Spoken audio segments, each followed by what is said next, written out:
Hello everyone, thank you for stopping by. Now today is another sit down video. Now what will we be discussing today? I will be discussing length retention tips that no one really talks about. Now these are some of the tips that I use for length retention. Now please note, if you see me looking down, I have a list of 5 things. I think I have a list of about five strategies that I use, or methods that I use in order to retain my length. So I have been chopped a year and a half ago, and persons keep asking me, what do I use in my hair? What do I use in my hair? Well, really and truly, my routine is very simple, and I also practice a lot of length retention tips. But I've come to realize that these that I will now list are hardly spoken about, if ever spoken about. Now let's get right into it. Now the first one, clipping your nails. Yes, I said it, clipping your nails. Now properly groomed hair actually prevents your hair from tearing or breakage. Now I have come to realize that whenever I am manipulating my hair, sometimes I might have a small chip on my nails and it tends to get tangled with my hair. Due to reflex, my hair is tangled in my nail. The right thing to do is to pull away, right? So due to reflex, sometimes you can pull or break your hair, right? So if you keep your nails smooth, I'm not saying that you cannot have extensions. Extensions are fine, but ensure that the surfaces, they are smooth at all times. I bet you never thought of that one. Now let's go into a second one. Now the second one is friction with your clothing. Yes, I said it. Friction with your clothing. Now, many of us, we tend to overlook this method or this step, but breakage actually results from the friction of your hair and your clothing. Now, what do I do to prevent that? Normally, if my hair is in a protective styling, most of the time I will braid it to the back, or I will have it in a little bun, not a tight bun. I'll use clips or bobby pins to pin up my hair. Sometimes, depending on the style, like if I just want to be pretty, if I just want to be adventurous, then I will leave it out depending on the style. But most of the times, I try to prevent my hair from touching my clothing, especially if I'm not wearing something that is of a satin material. Now, how did I figure out this? Now, as I said, after my big chop, my hair was growing. Of course, I had one or two setbacks, but I realized that my hair was stagnant because I'm the type of person, I'm very excited about my natural hair. It's my little experiment, so I always want to know what is going to happen next. So I realized that my hair was not moving, because I always have a ruler or a tape measure to measure the length of my hair, because I was always curious, always wanting to find out more about my hair journey. So I realized that my hair was not growing. Now this made me quite sad, because I was very excited because my hair was growing rapidly and everything, so I was excited, but I became a little bit sad, not depressed. It didn't get to that point where my hair, it seemed that it did stop growing, but the length was not changing, because our hair grows all the time. So let me say, the length was not changing, right? Now I started plaiting my hair, right? I started braiding the hair, and then I realized that it was changing.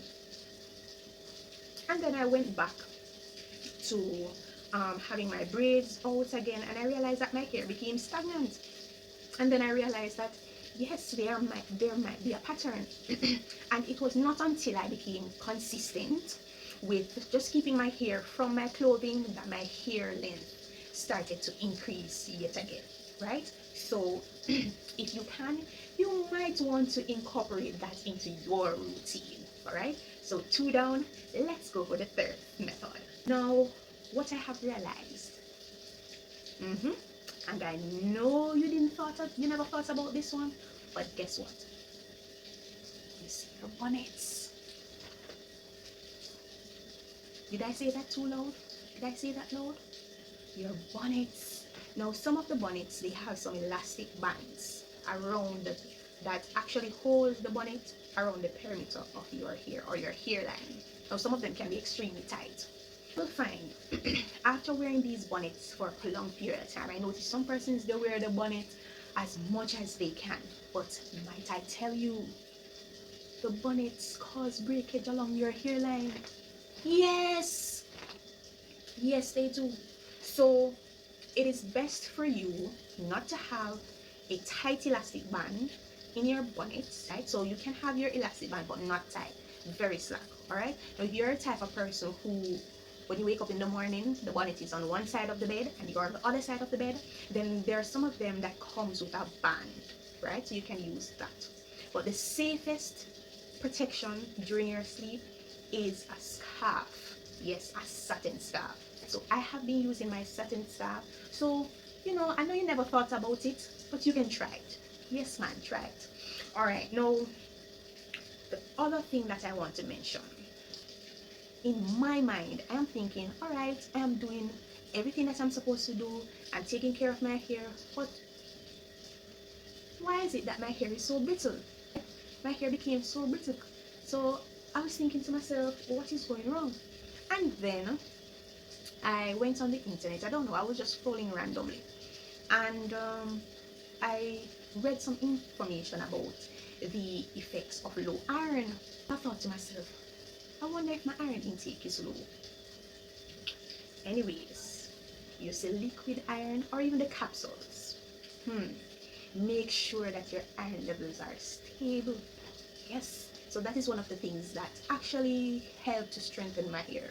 And if your hair, the stronger your hair is, the less it will break, thus retaining more length. All right, so what I did, I brought my iron levels up, they became stable, and then I saw a reflection in my hair. So that is something that you could take into consideration. All right, now the other thing that I'm going to talk about, this is my last length retention tip, is those single strands knots. You see those single strand knots? Let me tell you how I get those single strand knots. No, persons have been mentioning single strand knots, but I want to specifically zoom into single strand knots. Now, I realize that whenever I leave my hair in an afro, or I leave it out, or it's dry, I tend to have a lot of knots, right? So I don't practice having like puffs or high puffs, low puffs. I don't leave out my hair, sorry to say, but I don't wear the afro style because I realized that after 2 days, trust me, single strands knots fit. Sorry, my hair is saturated with single strand knots. Now, how does this tie into length retention? Now, what I have come to realize, you see, if you examine the single strand knots carefully, you'll realize that some of them are big, some of them are small, some of them there's a hole inside of it. Now, what I tend to do whenever I have the knots, when I think that they are not tight enough, I would push a needle or a pin through the knot, and I will gently glide the needle and pull out those knots, right? Because if you have too many of those knots, trust me, you have a date with breakage. So that is another way in which I secure my length, right? I tend to identify the single strand knots early enough, and then I try to push a needle through it and pull them. Some you can save, but some you just can't save. But if you can save some, why not? All right, so those are my few tips. I hope they were helpful. I hope they were eye-opening. I hope this video was informative and you've learned something. I know that some of them you would have known, but it could be a little refresher. So if you know someone who is struggling with retaining length, then you can just share these tips, or you can just have them for the future. So that is it for this video. See you next time.